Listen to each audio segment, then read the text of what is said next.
Na última semana, no dia 9 de outubro, o MXRF11 convocou todos os seus cotistas para uma assembleia, onde ele vai fazer a 9ª subscrição desse fundo, sendo que neste ano já teve a 8ª subscrição.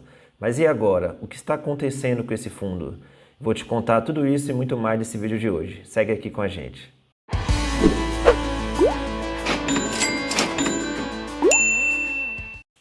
Olá pessoal, tudo bem? Eu sou o Wellington Soares aqui da IGF Finanças e no vídeo de hoje eu vou falar com vocês sobre o fundo imobiliário MXRF11. Ele é um fundo de papel e na última semana, no dia 9 de outubro, o BTG Pactual, que é o administrador desse fundo, ele convocou todos os cotistas para uma assembleia onde ele quer fazer a subscrição das cotas desse fundo em aproximadamente 600 milhões de reais. Mas aí o que isso significa, Wellington? Isso é bom, isso é ruim, como funciona?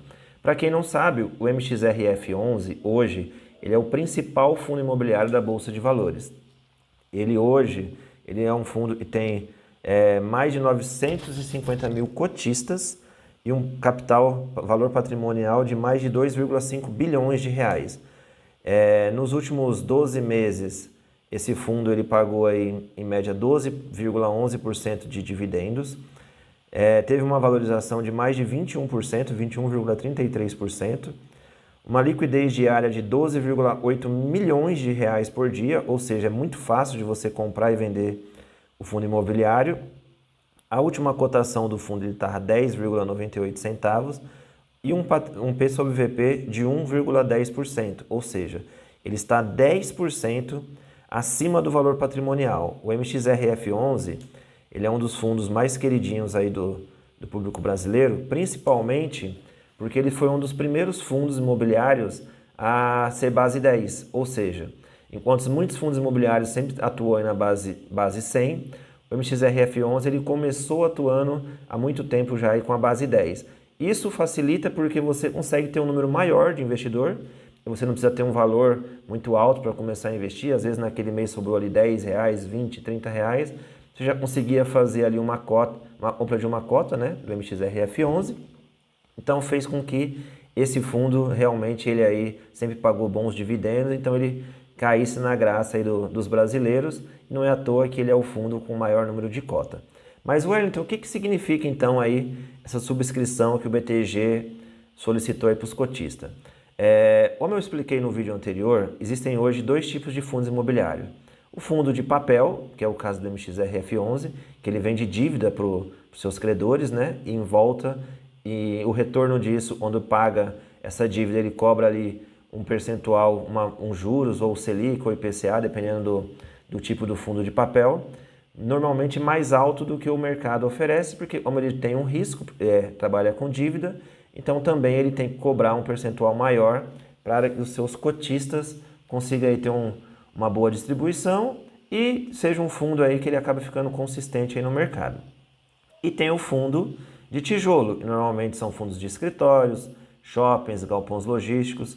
E então, normalmente, esses fundos imobiliários, eles se valorizam naturalmente. Onde você tem um shopping, ao passar de um tempo, aquele shopping, se ele valia lá 5 milhões de reais, com certeza depois de um ano ele vai estar valendo mais do que 5 milhões de reais. Então, automaticamente, ele corrige aí o valor patrimonial do shopping através do próprio inflação ou do índice que estiver acompanhando ali aquele determinado fundo de tijolo. Já pensando nos fundos de papéis, ele não tem um imóvel físico.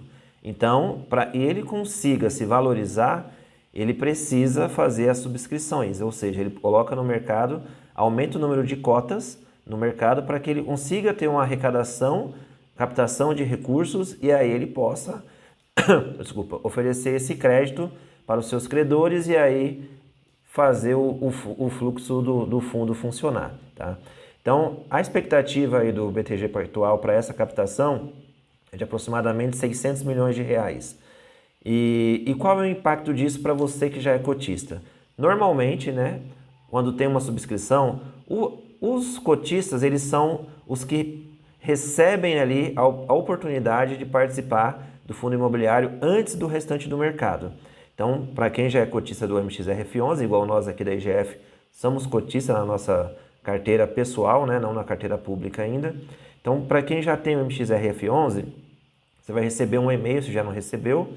Lá ele vai estar falando que vai ter uma assembleia, vai ter a subscrição, você vai votar se você está de acordo ou não. E aí, todo mundo estando de acordo, ou a grande maioria estando de acordo, vai fazer aí a distribuição de mais 600 milhões em cotas.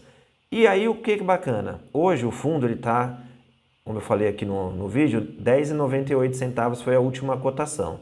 Normalmente, quando tem a subscrição, eles fazem uma cotação menor do que o que está valendo. Então, normalmente, quando sair a subscrição, você vai ter a oportunidade de comprar mais cotas do MXRF11 por um valor inferior ao que ele está hoje no mercado secundário, que é o mercado que está valendo na Bolsa de Valores, por exemplo. Então, normalmente, um fundo está R$10,98, se ele seguir assim até o final do mês, que é quando provavelmente vai ser liberado aí as cotas, caso seja aprovado em Assembleia, provavelmente ele vai ser negociado aí em R$10,50, R$10,40, ou seja, você vai ter uma oportunidade de adquirir mais cotas desse fundo, que provavelmente você já estudou e viu que vale a pena para você, por um valor mais em conta do que ele vale hoje para o mercado. Passado ali a primeira remessa, as primeiras remessas, caso os cotistas eles não adquiram mais cotas do fundo, aí essas cotas elas entram para todo o mercado, inclusive para quem ainda não é cotista, tá?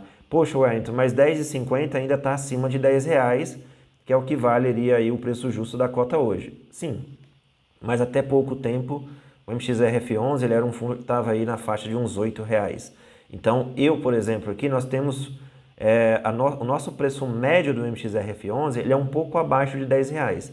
E a gente parou de comprar ele um pouquinho agora, porque ele está 10% aí acima do preço patrimonial dele, né, do valor patrimonial. Porém, se eu pegar mais cotas dele aí por R$10,50, R$10,40, com o que eu já tenho hoje, certamente ele ainda vai ficar abaixo ou muito próximo do valor patrimonial. Então, para nós aqui da IGF, quando sair a subscrição, vai fazer muito sentido a gente participar. E um outro detalhe que eu acho importante aí, para quem é cotista hoje, avaliar com muito carinho aí se vai participar ou não vai participar, é que assim, se você imagina hoje que existam 10 milhões de cotas aí do MX, 10 milhões de reais fosse o patrimônio do MXRF11, tá?